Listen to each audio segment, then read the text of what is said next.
नमस्कार। आज की वार्ता में आप सबका स्वागत है। आज के इस सत्र में हम एक समाचार की परिक्रमा करते हुए उस पर अपने विचार साझा करेंगे। भारतीय रिजर्व बैंक ने 20 नवंबर 2020 को उसकी आंतरिक समिति ने, जिसमें 5 सदस्य थे, एक निर्णय दिया कि अब बड़े कॉरपोरेट घरानों को भी बैंक खोलने के लिए लाइसेंस दिया जा सकता है। आज की चर्चा हमारी भारतीय बैंकिंग प्रणाली पर है। भारत में सबसे पहले जो निजी बैंक अर्थात कॉरपोरेट घरानों के बैंकों में अगर किसी का नाम आता है तो 1917 में टाटा समूह द्वारा टाटा इंडस्ट्रियल बैंक की स्थापना की गई थी। आगे चलकर 1923 में सेंट्रल बैंक ऑफ इंडिया में इसका विलय कर दिया गया था और आप कह सकते हैं कि भारतीय बैंकिंग इतिहास में यह पहला विलय था। इसके बाद 1943 में श्री घनश्याम दास बिरला जी द्वारा यूको बैंक की स्थापना की गई थी, यूनाइटेड कॉमर्शियल बैंक। 1969 में इसका भी राष्ट्रीयकरण हुआ। इसके पूर्व सन 1955 में भारतीय स्टेट बैंक का सबसे पहले राष्ट्रीयकरण किया गया था। इसके बाद 1969 में अर्थात 1969 में एक विधेयक लाकर, इस विधेयक का नाम था banking companies acquisition and transfer of undertaking ordinance. इसके अंतर्गत 14 जुलाई 1969 को 14 बड़े बैंकों का राष्ट्रीयकरण किया गया। अर्थात प्राइवेट बैंक, निजी बैंकों में कुछ असुविधा रही होगी, कुछ ऐसी चीज़ें देखी गई होंगी जिनके कारण उनका राष्ट्रीयकरण जरूरी हो गया था।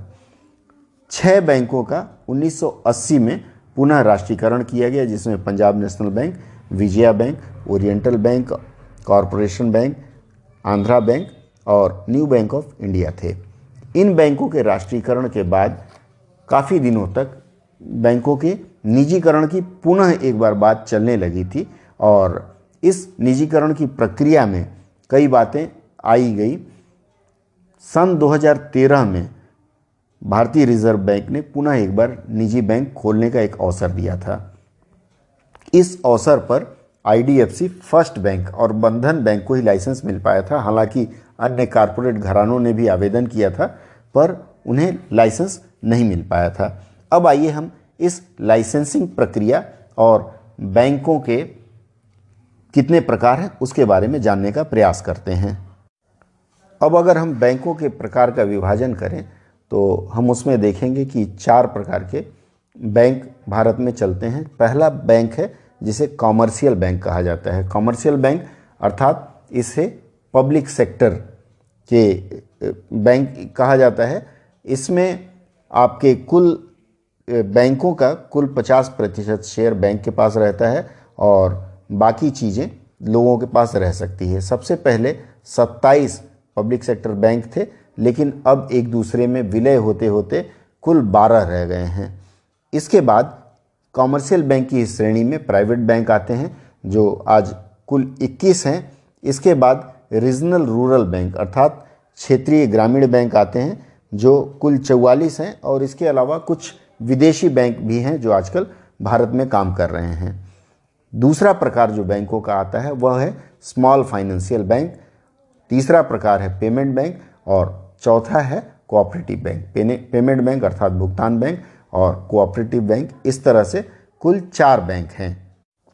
अब जैसा कि आप सभी लोग जानते हैं कि जो कॉमर्शियल बैंक हैं वो या तो सरकार के पास हैं या किसी निजी संस्थान के हाथ में है, लेकिन इसके बाद स्मॉल फाइनेंस बैंक आते हैं। स्मॉल फाइनेंस बैंक के लिए क्या है कि इसके जो प्रोमोटर होते हैं वो कोई व्यक्ति हो सकता है या कोई निजी बैंक या कोई समिति हो सकती है और इसको कोई जो बैंकिंग क्षेत्र के नहीं हैं वो भी चला सकते हैं या फिर स्थानीय क्षेत्र के लोग चला सकते हैं। लेकिन स्मॉल फाइनेंशियल बैंक के लिए लाइसेंस लेने के लिए आवश्यक है कि कम से कम 500 करोड़ से अधिक की उनके पास संपत्ति हो और इनका नॉन फाइनेंशियल बिजनेस 40% से अधिक हो। अर्बन कोऑपरेटिव बैंक भी स्मॉल फाइनेंशियल बैंक कहे जाते हैं। इनमें न्यूनतम 100 करोड़ की पूंजी होनी आवश्यक है और ये माना जाता है कि अगले 5 वर्ष में इनकी पूंजी 200 करोड़ हो जाएगी। अगर इस शर्त पर ये खरे उतरे तो इनको स्मॉल फाइनेंस बैंक के लाइसेंस दिए जाते हैं अर्थात एसबीएफ दिए जाते हैं।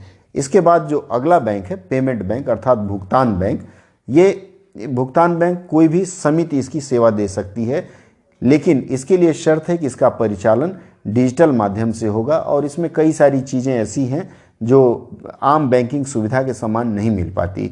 इसमें अधिकतम भुगतान 1 लाख रुपया तक हो सकता है और इसके लिए भी न्यूनतम 100 करोड़ की पूंजी आवश्यक है और वो भी प्रथम 5 वर्ष तक कम से कम 100 करोड़ की पूंजी हो।